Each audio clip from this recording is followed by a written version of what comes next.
Episode 1 of Pieces of Her begins with a young woman named Andy finishing her shift as a call operator and heading home. She's moved from Nick to this rural town, which explains her nonchalance and boredom at work. She's there to look after her mum, who happens to be working as a speech therapist. There's definitely uneasiness between the pair, with Laura encouraging Andy to try and pursue something she wants in life. Andy, though, is quite content to drift. While they head out for lunch together, celebrating Andy's 30th birthday, she likens herself to her father, Jerry. Andy believes she gets her FCK up gene from him. Despite being better now, Laura blames herself for upending Andy's life, encouraging her to head back to New York. The thing is, Andy was actually juggling several part-time jobs there, so going back isn't really all that appealing. In a cafe, a deranged gunman suddenly stands up and shoots a woman named Shelley dead. He also shoots her mum too, as the rest of the customers all hide under tables and drop to the ground. Among those are Andy and Laura, with the former forced to stand up after being called a pig. Laura tries to stop the gunman, talking him down. Only, he stabs her straight through the hand. Instead of passing out though, she doesn't seem too fazed and swipes back and slits his throat, killing the man and stopping his rampage. Laura has lost a lot of blood and as she's taken down to the she tells Andy. "Is it snowing? I'm so cold." "He's coming back. Don't talk to the police." Quite what this means though is a mystery for now. It's particularly disturbing given this area actually has the lowest crime rate. Naturally, this brings in Detective Wilson from Savannah Police Department. Alongside Andy is Gordon Oliver, who happens to be Andy's stepfather. He's divorced from Laura too, but the pair have a good relationship, if their chat in the waiting room is anything to go by. Now, it turns out someone actually filmed the whole incident, which appears to be motivated by a simple breakup. Shelley broke up with Jonah and he obviously hasn't taken it well. He was banking on Andy having a gun and shooting him down, but that obviously hasn't materialized. Off the back of what's happened, Laura is unhinged and kicks Andy out the house. She wants her to start acting like an adult, and that includes staying at Gordon's place for a while. With 500,000 views clocked up on the video of Laura's extraordinary confrontation with the gunman, a mysterious figure watches and phones someone, telling them they have a problem.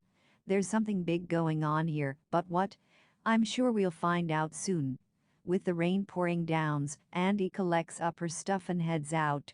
Only, a strange guy in a hoodie starts lurking about, smashing the glass to Laura's front door and interrogating Laura. With her tied up to the chair with a bag over her head, Laura pleads for her life while her daughter grabs a lamp and manages to distract him. It's enough time for Laura to break free from her binds, just as Andy knocks out the gunman. However, just prior to this she's also phoned the police, prompting Laura to immediately perk up and organize traffic. After handing over his phone to Laura, a distraught Andy tries to listen to her mum's instructions. She tasks her with taking the car and driving to Carrollton. With money and key cards in hand, she's to head to Unit 320 at the Get and Go storage unit. She's then to switch over to a car stored there and drive up north to Maine. She urges Andy not contact anyone and to leave. Laura promises to call as soon as it's safe, but right now, it's not and she needs to go. With police sirens wailing, Andy follows her mother's instructions, ducking for cover in the car. Leaving her old life behind, Andy heads off and prepares to follow her mum's instructions. Episode 2 of Pieces of Her begins with Andy racing up to the storage unit. She almost falls asleep at the wheel though, prompting her to stop and pick up a map of Georgia, which, by extension, includes Carrollton, and some snacks. She's clearly rattled over what's happened, and the cashier has a concerned look on his face. Andy soon makes it to Carrollton, where she follows the instructions her mum gave her to continue on to Maine. She doesn't really question it either, although Andy does stop at an internet cafe to find how long the drive to Maine will be, over 19 hours, phew, and look at the local paper. Interestingly, she remembers the words Laura mentioned prior to a bag being put over her head, specifically, the name Paula. Meanwhile, Detective Wilson heads over to Laura's, where she questions what happened the previous night regarding the police being called. She shrugs it off as if she's suffering from PTSD, believing a gunman was at the door. This is, of course, a lie, but she's pretty believable. Detective Wilson seemingly sees through this facade though, believing there's more to Laura than meets the eye. Managing to hide the bloodstained rug from the officers, Laura eventually sees them out, but not before they offer to drive her car back. Meanwhile, Andy prints out some papers, but notices a shifty man with a hoodie sniffing around her car. Believing herself to be compromised, she heads out the back and immediately stumbles on the get and go. Wait, didn't the online location say it was a lot further away from the library? Anyway, she opens the unit and finds a car all primed and ready to go. There's a gun inside the glove box, as well as a whole bunch of gear in the back, including a big old pack of water. There's also a secret compartment here too, which includes a ridiculous amount of money in a suitcase. Not only that, there are a whole bunch of different ID cards too with her mother's face on. Wait, are we going full-on Jason Bourne here? Seeing all of this changes Andy's perception of her mother, but she continues on to Maine, just like she was told. Back home, Gordon shows up as Laura confirms that he's here. That gunman from the night before is still alive, as it turns out, and he's tied up and gagged. Gordon wants to phone the police, but Laura is convinced that they are going to come after her and, by extension, Andy. Quite who these people are and what they intend to do though is still unclear. For now, Andy holds up at the local motel. Meanwhile, Laura and Gordon drive with their captive, but as he starts having a seizure, Laura is forced to pull over the car. "He's going to kill you," the man rasps before passing away. Unfortunately, it seems Laura's past is coming back to haunt her. For now, Laura heads home and starts clearing up the blood on her rug. At the same time, Andy gets talking to a guy called Jack at the bar. He mentions his marksman competition, prompting Andy to chirp up and urge him to teach her how to fire a gun. After their session, Andy thanks him for his help, but notices something in his car which spooks her completely. She hurries back into her hotel room, consumed by paranoia, as she wonders just what her mom has got her. Episode 3 of Pieces of Her begins with Laura ready to go live on TV. This is a ploy to reach out to the man looking to hurt her, as she mentions to the producer that she wants to stop anyone from getting hurt. It seems to work too, as the man who's after her watches the broadcast. Laura talks about a truce and an army for change. Later that afternoon, a businessman appears before Laura, questioning why she's speaking to the press. He offers safety and support outside the country, but she refuses. At least until he mentions seeing Andy on the news. This rattles Laura a little, as he tells her to think about it. Meanwhile, Andy waits out until morning before deciding to take a shortcut into town. That includes going by foot through the woods to a car dealership. Using the cash from Laura's suitcase, she hands over enough to buy a car and hurriedly skips out, especially when she notices a suspicious-looking car nearby. Ignoring her mother's instructions, Andy phones Charlie and heads over to his place. She admits to everything that's happened so far, including the paranoia regarding secrets Laura has been keeping. Andy even begins to question whether the shadowy men could be working with Jerry, her father. Unfortunately, midway through talking, Charlie mentions Carrollton, but alarm bells immediately ring for her. After all, Andy never actually mentioned where she was going. While he's out the room, Andy finds photos in the drawer that reinforces her concerns, numerous photos of him happily married. When she asks him about it, he lies and claims he never has. This is enough for Andy to hurriedly leave, driving away as quickly as she can. Andy rings Gordon from a payphone and demands answers. She wants to know what Laura is hiding and just who Charlie actually is. After a pause, Gordon admits that Charlie does have some secrets, but calmly explains that this is complicated, unwilling to elaborate further. Realizing she's not going to get any straight answers from him either, Andy hangs up the phone and decides to set out and discover the truth herself. Part of that comes from checking Wikipedia, where she learns Paula is actually behind bars for murdering influential tycoons. She was part of this army of the changing world we've been hearing about too. According to this article, the group was formed in the mid-1980s by a guy called Nick Harp. She's currently held up at Coswell Prison. Laura soon rings as Andy questions her mother's lies. Given the fake IDs and the money, Andy believes Laura had no intention of leaving with her daughter. Despite agreeing to meet her, Laura is stopped on the road by two cars, which surround the car and stop her. Andy doesn't try to meet Laura though, instead heading off to a law firm to try and find a way to talk to Geraldine Ross, the lawyer in charge of the Paula Kuhn case. Getting nowhere with the receptionist, she instead slips up the stairs undetected and heads into the bathroom. She finds one of the women, Sheila Scott, and steals her wallet. Out in the parking lot, Jack manages to break into Andy's trunk, where he finds the suitcase of money and remains fixated on tailing her. Andy is too preoccupied with the next step of her plan though, and that involves assuming Sheila's identity to break back into the law. Episode 4 of Pieces of Her begins with a protest outside a government building. Nick, the man in charge of this operation, tasks one of his associates with keeping up pretenses as a professor of economics. All of this is an elaborate ploy to kill a guy called Martin Queller, which this group intend to do with a bomb. Back in the present, Andy, under the disguise of Sheila Scott, manages to bag her way into prison and meet with Paula. Only, the minute Paula enters, she knows that Andy isn't her. Andy doesn't hide it and claims she's a reporter instead. Under the pretense of getting whatever she needs from the commissary, Andy is given 2 minutes to speak her case. She mentions Laura and speaking her name, but Paula claims she doesn't know her.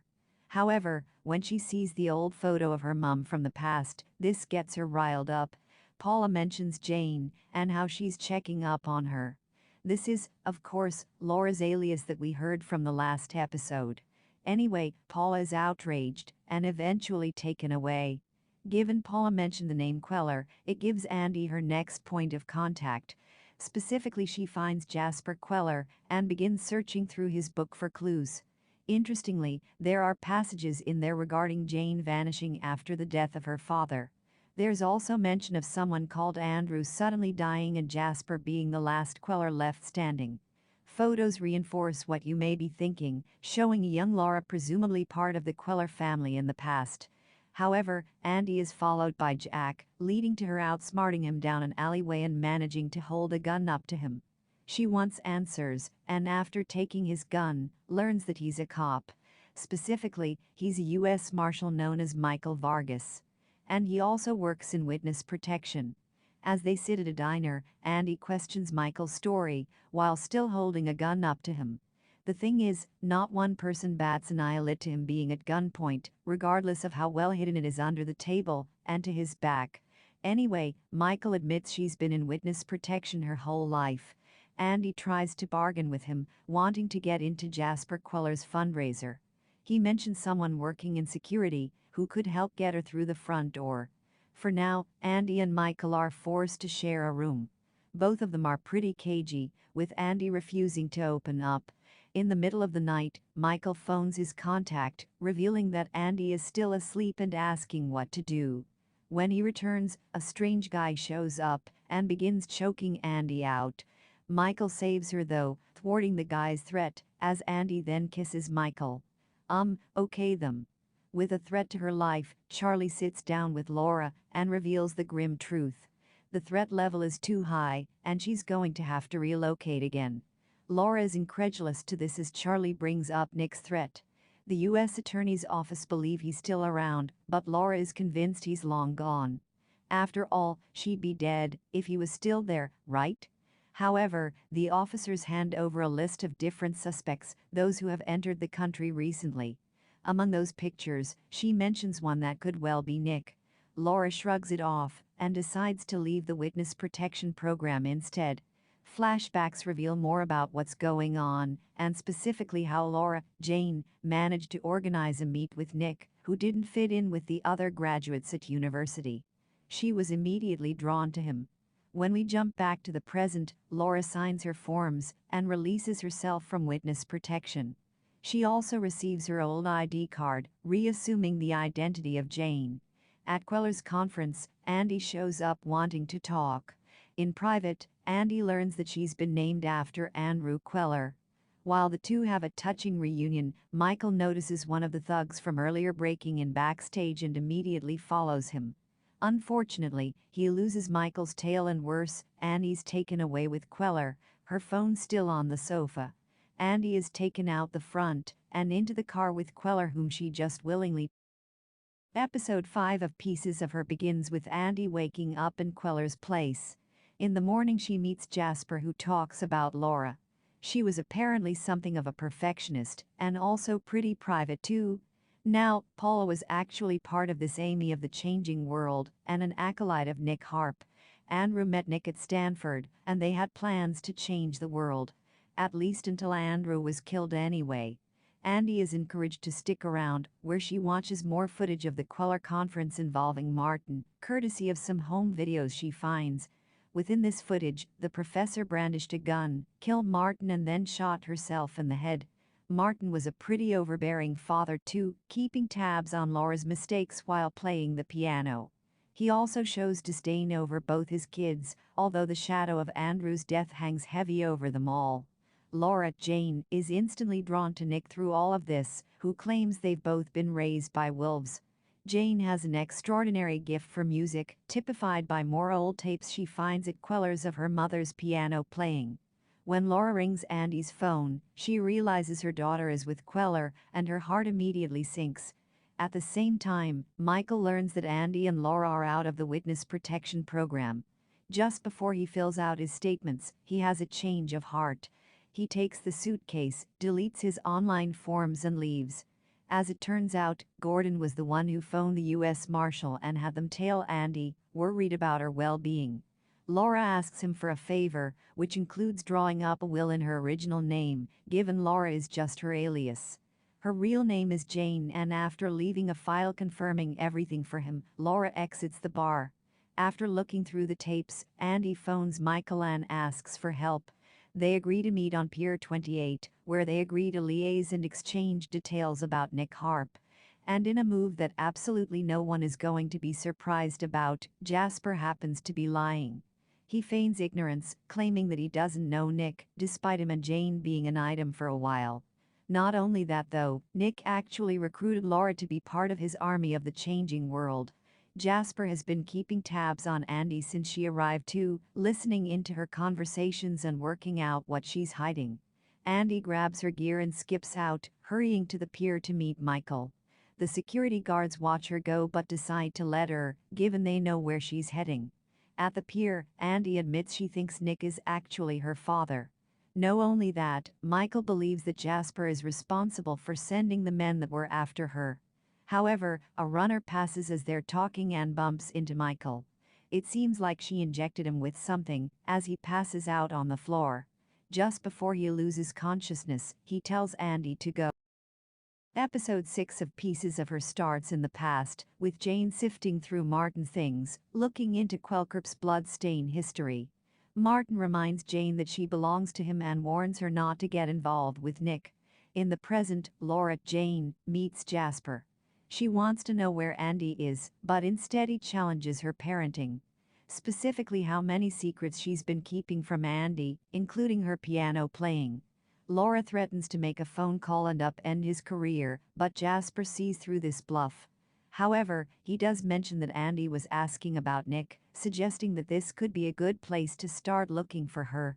Laura's rattled and eventually phones Charlie, asking for his help and admitting that Andy has gone missing.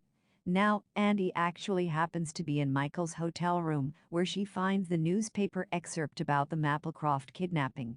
Unfortunately, she's forced to hide when shadowy figures show up and take the suitcase, mentioning how it's all there.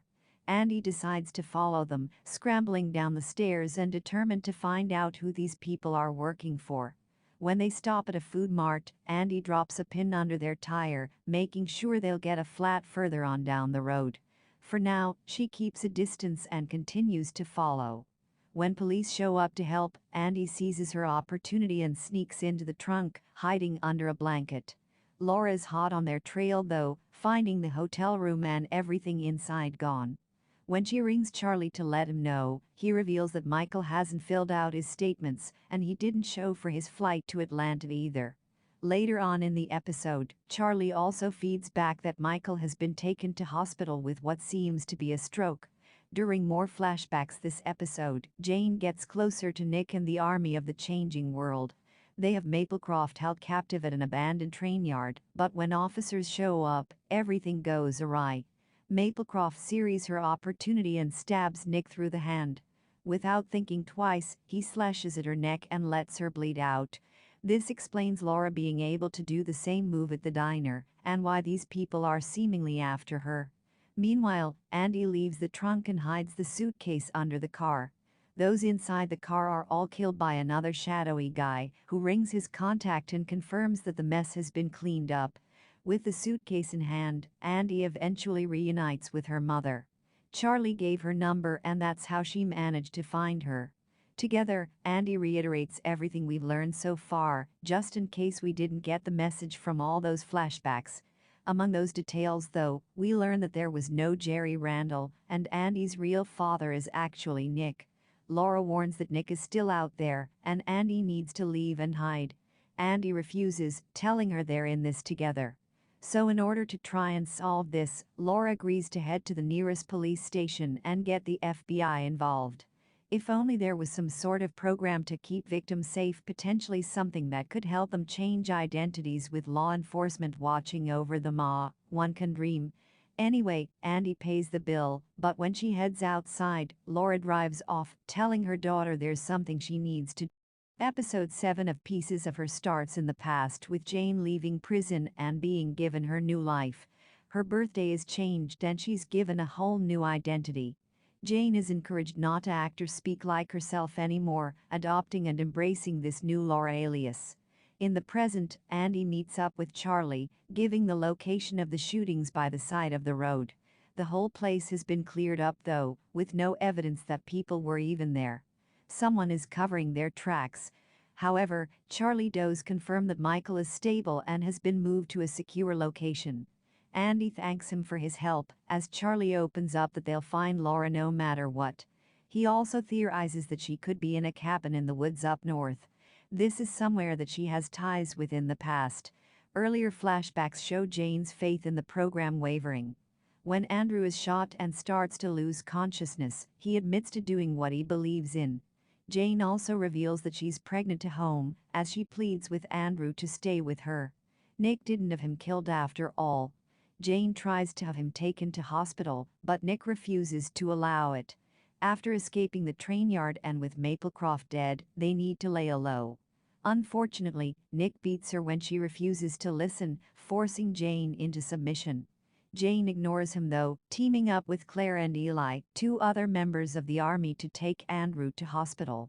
Once there, Jane makes a deal with Jasper, deciding to turn herself in and reveal everything, including what went down in Oslo and Jasper's secret deal. Jane allows her brother to take control of the company, as Jasper admits he had no idea Nick was going to have Martin killed. In exchange for a deal that would see her go into witness protection, Jane rats out Nick and everything he's involved with. This explains why he's so dead set on getting revenge. On the road, Charlie's car is struck, prompting them both to spin out of control. When Andy wakes up, miraculously with a few cuts and bruises, the wonders of plot armor, she holds her head as a migraine is all she sports. Andy is somewhere secluded out in the woods, away from the main road. This seems to be somewhere she recognizes as more flashbacks shed light on Andy's upbringing. Specifically, how she was kept at the safe house with Claire and Eli raising her, while Laura sorted out her affairs to get them relocated. Nick tracked young Andy down in the woods though, and tried to take her off to the creek. However, Clara calling out for Andy interrupted this plan. So he hands over a coin and implores her to keep this all a big secret between them. And she does too. At least until the final scenes of this episode where she shows off the coin and spooks her mother. When Jane is ready, she picks up Andy, but the little girl doesn't want to leave.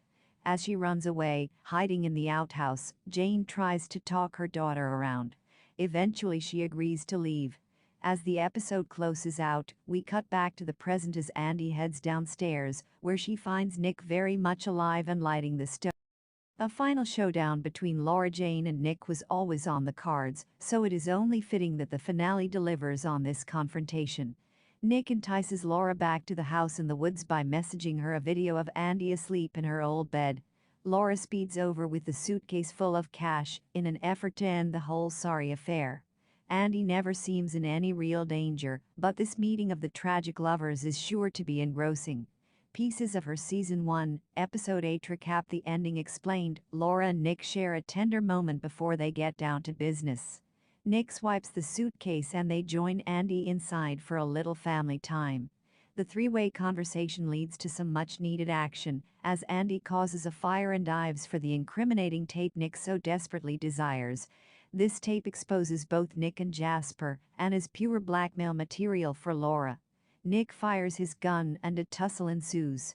In the chaos, Laura manages to grab the gun and chase her ex into the forest. This momentous occasion looks like it's heading in one direction only, although Andy calmly dissuades Laura from killing the fugitive. The feds turn up just in the nick of time and arrest the wanted man. Laura's face is a mixture of relief and missed opportunity. Marking the halfway point in the finale, everything seems about as wrapped up as it's ever going to be. What more drama could there be? We discover that Charlie's dead and that Michael Vargas has made a full recovery. He drops in on Andy as she struggles to regain some normality back in sunny Belle Isle. The marshal explains how he was paralyzed by the unknown assailant, but was saved thanks to her. Laura's also struggling to readjust to normal life. She throws out all her clothes, and the two have a much-needed catch-up. Their meandering argument goes back and forth over old ground. Laura's angry that she was denied the chance to kill Nick, and is frustrated that Andy ever met him. Andy explains how she needed to know the truth, which Laura doesn't quite accept. This conversation kind of sums up the whole series. Within all the nitty-gritty drama lies some great points, but it is all lost in the repetition. However, in contrast, the scene that follows is poignant and meaningful. It all makes for an uneven watch. That powerful scene in question involves Laura buying herself a new piano. She hasn't played for over 30 years now and sits at the instrument, unsure what will follow. There are tears and a smile of ecstasy as she quickly picks it up. She becomes lost in the music and it's a real highlight of the episode. These rare magic moments become forgotten in the drama, weighed down by all the backstory. The ending itself is a little anticlimactic as well. Through flashbacks, it becomes apparent that Jane was the one who actually persuaded Grace Juno into assassinating her father, Martin Queller. Jasper finds out about this revelation via wiretap and contacts Laura to stir the pot. Laura looks all set to go on the run once more, but instead decides to just accept her fate. What will be will be. In the final moments, Laura and Andy stand by the ocean and share a simple moment together. From the off, Pieces of Her promised a mixture of family drama and high-stakes action.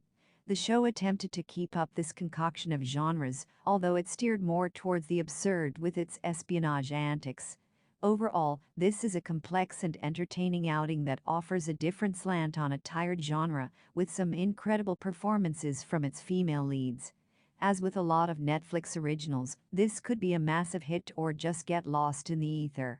What did you think of Netflix's Pieces of Her Season 1, Episode 8, and the ending? Share your thoughts in comment box.